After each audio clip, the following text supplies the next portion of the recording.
What is up guys, Karma Medic here and welcome back to another dose. How have you guys been? I hope interview prep has been going well. I've got another MMI video for you guys today, so hopefully this helps you in your prep as well. Do let me know in comments down below if you're getting any more interviews, if you've been to an interview, how it went, anything like that. If you guys want to follow me on Instagram, you can do so over here and you can see a little bit more about my daily life at KCL and as a medical student. So let's jump straight into this video. When I did the Ask Me Anything on Instagram a couple of days ago, one of the questions that I got so much overwhelmingly was, can you please do a video about ethical scenarios or role play scenarios, anything like that? And so today I'm going to be doing a role playing scenario about breaking bad news. Now, for medical school interviews, don't worry, you're probably not going to get a role play scenario where you have to break bad news like a patient having cancer or having received a very bad diagnosis, or even maybe some complication having been had in surgery, so now they have nerve damage or brain damage or anything like that. Those are super difficult scenarios that we probably wouldn't get asked in an interview for medical school. So how these questions typically present themselves in a medical school interview is that you'll be given a small blurb saying something along the lines of your friend went on vacation and you had to look after their pet, or you had to watch over their house or something like that, and while you were doing that, either you broke one of their favorite ornaments like a vase or a flower pot or something like that, or you managed to run over their pet or their animal died while they were under your care, something along those lines. That's a more likely scenario of how you would have to break bad news to someone. So as far as how you break bad news, this is a really important skill and something that you definitely need to learn over your course of medical school, and it's good to know a couple of things for the medical school interview as well. So breaking bad news is obviously very difficult. You want to make sure that you deliver the news to the person who needs to hear it, but you have to do it in a sensitive way, in a way that makes them feel as best as they possibly can. You want to make sure that you're empathic and showing as much of that empathy as you can throughout the entire communication process. So that's the first thing that I want to say for a general tip regarding this question. You want to be a real human, okay? If someone was sitting in front of you and telling you that their pet died or that they lost one of their favorite ornaments that had a lot of sentimental value to it, for example, you would be upset, and you would want to show that upset to the person who is sitting in front of you. You want to let them know that you care. So you can really show that throughout the interview by your body language, by your demeanor, by your tone. You can really give off the idea that you are being empathic, that you are showing that you care, and that you are also kind of sad at what has happened. If it is your fault in the scenario, you want to be apologetic throughout. Don't ever make them feel like it was their fault or they had something to do with it. Take responsibility if the responsibility is yours, and be apologetic. So I want to go into a little bit more detail about how I would answer the question and the kinds of things I would talk about and the kinds of things that I would also definitely not say or talk about. Let's say you receive a blurb for your MMI interview, you've shown up at your interview, you go into the first station, you read a little piece of paper that says, in this role play, in the scenario that you're about to do, you and her are close friends. You've been house sitting whilst your friend has been on holiday, and you have to explain to them when they got back that you've run over their cat by accident when you were backing out of the garage. When you tell the actor becomes hysterical and very angry, and yeah. What do you do? How do you tackle the situation? How do you talk to your friend who's just come back from holiday and you are the one who has ran over their cat? And you might think that this sounds really crazy and it's like way too out there of a scenario, but you will get scenarios like this that are meant to make you feel a little bit uncomfortable, that are meant to be quite difficult, so that you guys can be put in that situation, so that you can show how you would deal with something of this serious nature. So let's start off with the very beginning. When your friend comes home from holiday, you're not going to immediately jump into saying, whoa, before you tell me anything, I need to tell you this. You might want to make a little bit of small talk, just ask them a bit about how their holiday went, so that they can kind of be eased back into their situation a little bit before you break the bad news. I don't think this is entirely necessary, and in fact some people would probably want to know immediately before they settle down, before anything happened, what has been going on, and so I guess it's up to you and you can do this at your discretion. Now after that small intro, before you actually break the bad news, you want to make sure that you signpost. And what I mean by signposting is that you let the person in front of you know that you are about to say something that might be upsetting to them. You let them know that this is going to be a bit difficult. You make it clear that you're moving on from the conversation you were just having, and now you're about to do something that is different. We do this all the time in patient interviews when we're about to ask some personal questions. For example, if we're asking about sexual history or recreational drug use, I'll say something like, I'm going to ask you some questions now that might seem a bit personal, but it's something that we do need to know in order to find the best management or treatment for you. And then I would say, have you ever used any recreational drugs, or are you sexually active? One at a time, obviously. But anyway, so signposting is super important. It lets the person know that there's something coming. It lets them know to prepare themselves a little bit. If your scenario happened to be in a patient setting, in a clinical setting, then this would also be a good time to ask the person if they're prepared to hear this news at this moment. You can say, Are you ready to hear this news now, or would you maybe want to come back with a family member or a close friend or something like that, if that would make it easier for you? You want to give them that option and ask for their permission before you break this news to them. In our current scenario, you're talking to your best friend or a close friend whose cat you were taking care of, so you don't need to really ask for their permission, but you can signpost and say, hey, I'm about to say something that might be a little bit upsetting.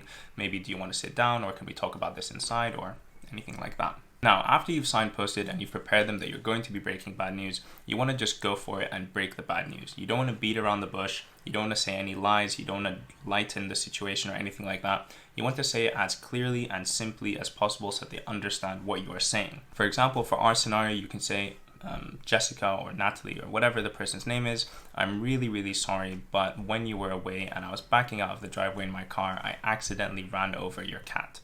Or whatever the situation is. Obviously, when you're saying this, you want to show a lot more emotion, a lot more empathy. I'm currently quite sick, but I was feeling really motivated to make a video, so that's what I'm doing. But hopefully you would have a little bit more emotion when you were actually breaking this news. Once you've actually broken the bad news, you want to make sure you give the person a little bit of space, a little bit of time and silence that they can understand what it is that you've said. Studies have shown over and over again that when you tell a patient that they have cancer or you give them a very bad diagnosis, they sort of tune out and they don't listen to anything you say after that. So once you've broken the bad news, you want to just be a little bit silent, give them some space to understand and take in everything that's going on. So now you've broken the bad news. Probably the hardest part for the patient or for their best friend is over now. They've heard the worst of the situation, and now you want to know how to manage it or how to deal with the person once they've become very angry or once they've become very upset. And that is going to be slightly more difficult to navigate. And I'll tell you guys a couple of things that I would definitely do and some things also that I wouldn't do. So I want to start off with things that I definitely would not do. Okay.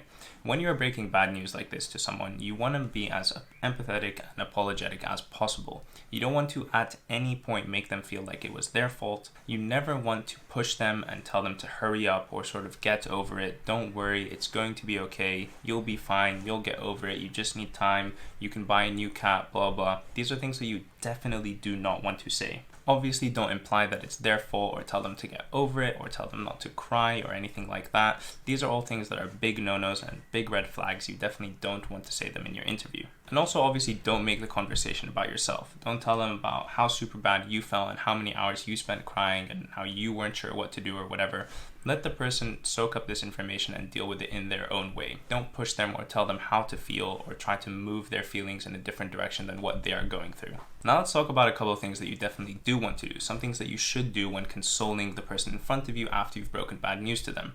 First and foremost, you just want to be a human. You want to be a normal person. I know that you're in an interview situation and I know that you're role playing and it seems super artificial and that there's an actor in front of you. This person's cat didn't actually die and it seems really artificial, and I understand that. Do try to get involved in the situation. Do try to put yourself in their shoes and see how you might feel or how they might feel. So, of course, when this is going on, you would be visibly upset. You would want to show that you were upset and you would want to console them as much as possible. So you might say some things like, oh, your pet was so lucky to have you when they were alive. They lived such a great life and you enjoyed so much time together, blah, blah, blah, something like that, just to make them, I guess, think of the better times and try and remember the cat in a more positive light. You definitely also want to validate their experience. So you want to tell them you have every right to feel this way. I know that I would feel extremely upset as well if I was in a similar situation. Something like, this must be very hard for you. I'm so sorry for what you're going through. This is very difficult or frustrating, I'm sure.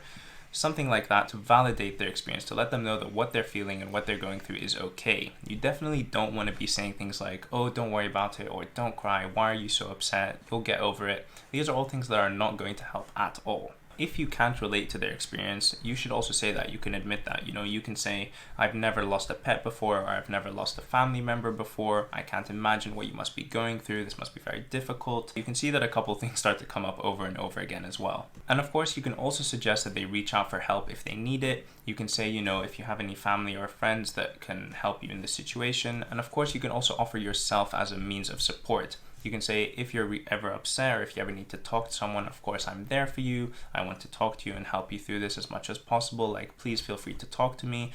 I would never be judgmental, you know, I always want to help, something like that. You can even help them seek out counseling sessions or support groups in order to help them overcome their loss. And you might think that losing a pet is kind of stupid and why would someone be upset about losing a pet? But to a lot of people, losing a pet is like losing a child. You know, some people take their pets very, very seriously and they really love them and really adore them. So even if you might not understand that pet-human connection very, very well, you should be aware of other people's feelings and how they might feel towards their pets. And generally, I feel like you need to find a balance between asking them lots of questions and leaving enough room for silence and for them to sort of soak in and understand and for them to talk and initiate conversation. So I do think it's good to ask lots of questions in order to get them maybe talking about how they feel or just expressing themselves. Generally, talking will help get things off your chest and will make you feel better.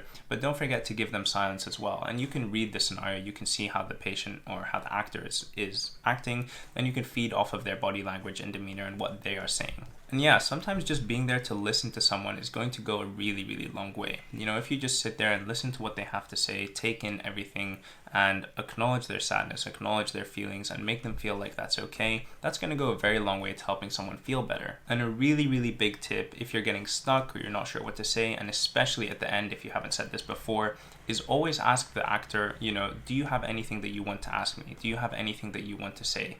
Because that gives them an opportunity to get something off their chest, something that they've really wanted to say but they felt like they might not have been able to. And also in the interview scenario, the actor might prompt you and they might give you a hint as to something that you might have forgotten to talk about or something that you might have forgotten to do. So definitely ask them if there's anything they would like to say. And yeah guys, I think that's all I have to say for this role-playing station. Breaking Bad News honestly is quite a hard station, and if you were to get it, it would be one of the harder ones that you would get. Just get a feel for the scenario, get a feel for how the actor is playing, how they're acting, and feed off of them. Mimic their body language, mimic their empathy, and just always be apologetic. Show empathy, show the actor and the interviewer that you care, that you want to help remedy the situation, you want to make them feel better. Because at the end of the day, that's probably what you want to do as a normal human outside of the MMI interview. You just kind of have to show it to the interviewer while you're there. If you guys enjoyed it, don't forget to leave a like on this video and subscribe to my channel if you want to see more videos from me. If there's any specific videos or topics that you guys want me to cover, definitely leave a comment down below. Follow me on Instagram if you haven't already. I'm sure you'll enjoy what I post on there, and you can ask me a lot more questions and talk to me directly on Instagram as well. And yeah, that's it guys. I'll see you in the next video. Good luck preparing for your MMI interviews. Peace.